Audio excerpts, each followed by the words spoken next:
Hi guys, welcome back to my channel.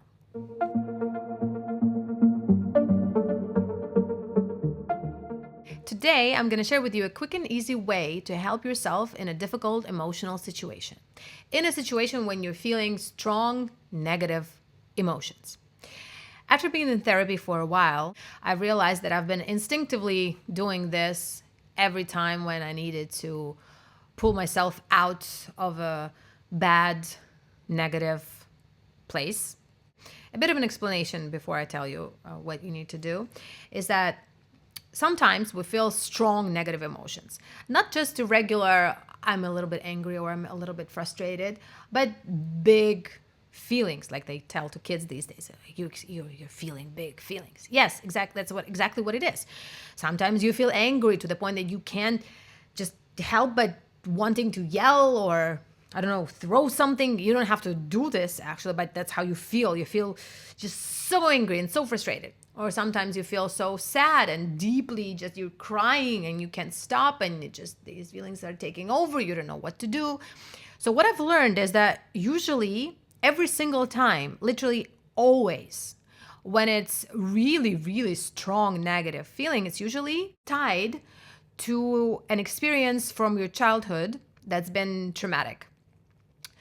And what you're doing is basically projecting the person that you were feeling these feelings towards back in your childhood to the person in front of you right now in adulthood, which means that you have to untie the two. You have to release your past in a sense. So it works like this. Every time you're feeling that you're super anxious or you're just going crazy about something or you're very fixated on something, you can't let it go, and you're so scared you feel like you're about to die right here in this moment, you have to stop yourself and let the feeling be, let it actually take over you, and think of the first time you ever felt this way. It may sound like a difficult thing to do, but in reality, if you don't push it, if you don't pressure yourself, you don't have to sit there and think like, oh, I have to think of it. I have to find out when was the last time. I don't know. If you do that, if you consciously pressure yourself, it's not gonna work. You have to just relax. No meditation or any guru stuff required. Just sit there, relax for a second, and think, okay, when was the first time I felt this way? And usually, as a flashback, it comes to you. Usually, even for deeply suppressed traumatic experiences, it may come to you. If it's something lighter, it definitely will come. But I'd argue that even very traumatic experiences come, because it happened to me in therapy plenty of times when it was just like an aha moment with tears and all that. So when you are feeling super duper frustrated or angry or sad or scared, stop right there. Think, okay, when was the first time I felt this way? It will come to you. You think of it, you go back to that moment, you remember what you were, usually these childhood memories, the negative ones, you remember vividly every little thing, like what you were wearing, who was sitting where, what was happening. Usually when it comes to your positive childhood memories, it's not that vivid. It's more about just the happiness feeling or like a lighter kind of thing. And when it's a traumatic negative experience, usually you remember every little thing, every little detail. Unfortunately, or fortunately, well, fortunately for your self-help process.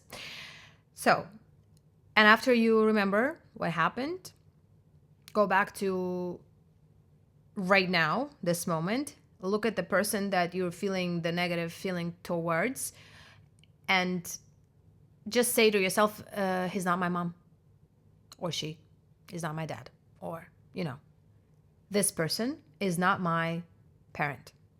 Usually it's about parents. Can be maybe there was another very close person in your household.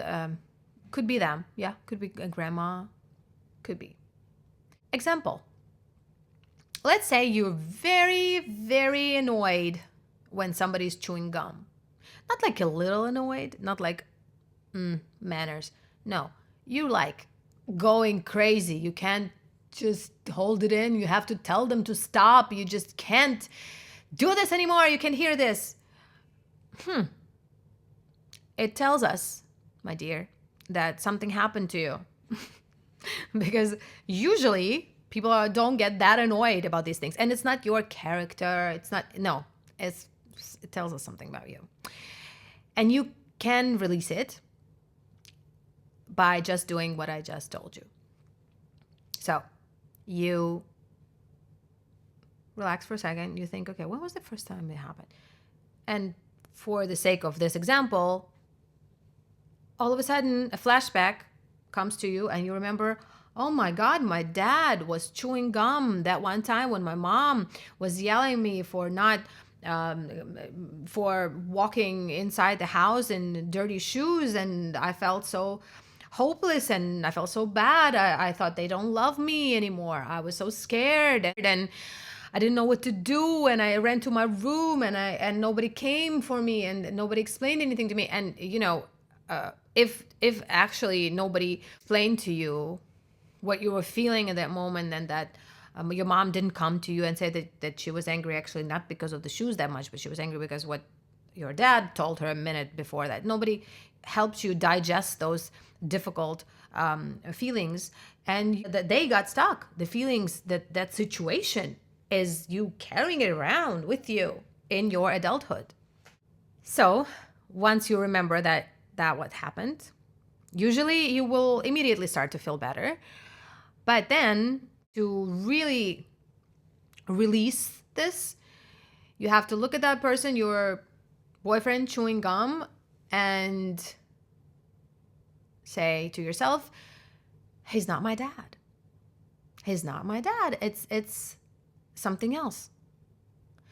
And once that pressure of that super negative feeling goes away, you will be able to look at your boyfriend clearly, and you will take the situation with clear mind, and you'll be like, oh, okay, he's just chewing gum. Yeah, it still may be pretty annoying, but the level of your annoyance will be much, much, much, much less. It will be like normal person's annoyance. Or maybe it will be zero. Maybe you all of a sudden, because it happened to me before, maybe all of a sudden you won't care at all, like at all, which would just mean that this whole thing was only about your dad or your mom or whatever, you know what I mean? And maybe if you're still annoyed, you'll tell him, honey, please. But usually, trust me, you will either not care at all or not care enough to even talk about it further. Another good example is, for some people, it can be a very big deal. Your loved one, your best friend, your boyfriend, girlfriend, your husband, etc., is out somewhere at work or elsewhere, and they have not been responding to your text. It's been an hour, 2 hours, 3 hours. What is happening? And you may be sitting there going crazy, like really obsessing, like, oh my God, what are they doing? Where are they? Who are they with? What is happening? And you are sitting there, you can't do anything else. You can't live your life. This for you is like a life or death situation. So stop right there and think, ask yourself, when was the first time I felt this way? And maybe, just maybe, there will be a flashback of your mom being at work and you were back from school and she was not calling you and you didn't know where she is and you're just were so scared, or both of your parents were out somewhere. And there's already, for kids, there's already jealousy about the relationship of the parents. So you may have been super jealous. What are they doing together? They didn't take me with them. What is happening? When are they coming back? And you're scared. What if they will never come back? And you're obsessing. And if they came back and they didn't explain to you what happened and why they were not calling you, and God forbid if you were alone waiting for them, you basically, again, it's a traumatic experience. You're left alone with a trauma. It's stuck. And now in your adulthood, you're going crazy because your loved one is out somewhere. Maybe nothing bad is happening, and you're just in your mind, you're thinking worst case scenarios. So once you have the flashback of that childhood memory, let it be, think of it, try to remember every little detail, and then go back to your adulthood and tell yourself, my loved one is not my mom, not my dad, not my parents. And you will immediately feel so much better. And you will be able to look at the situation again with a clear mind. And just instead of calling them 50 times and being this obsessive, insane person, you'll be like, okay, maybe something happened, maybe something did not happen, maybe everything's, and you will probably lean towards better case scenarios. And maybe you'll send one text, and then 2 hours later they get back to you and tell you what actually happened and why they didn't respond. And and it will be so much easier for you. And an interesting thing is that these memories can go way back. It doesn't even have to be like 5-year-old, 4-year-old. It can be infancy, like literally. It may sound a bit, I don't know, crazy and weird, because how can you remember your childhood memories when you were a baby? But actually, since you were born, you were feeling things, right? And they somehow are imprinted on your psyche, on your mind and your memories and your whole lifetime path. So for me personally, actually, this kind of happened when I kept talking to my therapist about this, being super anxious when my loved one is not next to me, that I could really obsess about it and I couldn't live my life. It was like a life or death situation. And I remembered in one of those conversations, actually, a memory from, it makes me emotional right now talking about it. So it must mean I have not completely released it yet. It's when I was born in a post-Soviet Union country in Ukraine, and back in the days, in the 90s, it was a kind of a rule in hospitals. When a baby was born, they were brought to their mother every 4 hours for feeding, and for all the rest of the time they were in another like room, and the mother couldn't be with them. And for a baby, that now I know it as a mother, it's crucial. It's the only thing they need, literally. The only thing they require, and they need it like air, their mother, and they need to be breastfed, and the presence of their mother is absolutely mandatory for the baby when they're just born. And in that flashback moment, in the conversation with my therapist, I realized that I had this flashback of me just being there as a baby and feeling so scared and hopeless, and needing, like the feeling of needing my mother and needing her to feel almost alive, like that kind of, because the baby is so connected in that right after birth, right?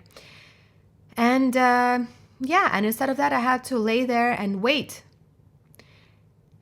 And as a baby, I can imagine now that you don't know if it will ever happen, if you will ever be fed again, or if ever you will feel your mom next to you again. To be honest, when I think of kids that's being left by their mothers, left for adoption or just abandoned, I really, oh my God, it just makes me feel all sorts of things. Those poor babies, how scared they are just being there without their mom in this world that they know nothing about, and they're so helpless, and they can't do anything by themselves. They have a feeling of being present in the world, but they can do nothing about it. Like really, they can't do anything. Just only cry. It's their only method of communication. Those poor babies. Oh. Okay, I digress. Try this little exercise. It's based on psychoanalysis. This is the kind of therapy I've been doing. And let me know in the comments if it helped you, if it worked for you. How is it going? Were you able to remember something that you were shocked? Because again, for me, it happened plenty of times. The things that maybe just bawl my eyes out that I remembered all of a sudden from my childhood. And I hope it helps you. I truly do. So thank you so much for your time and have a great day. And I'll see you in my next video. Bye.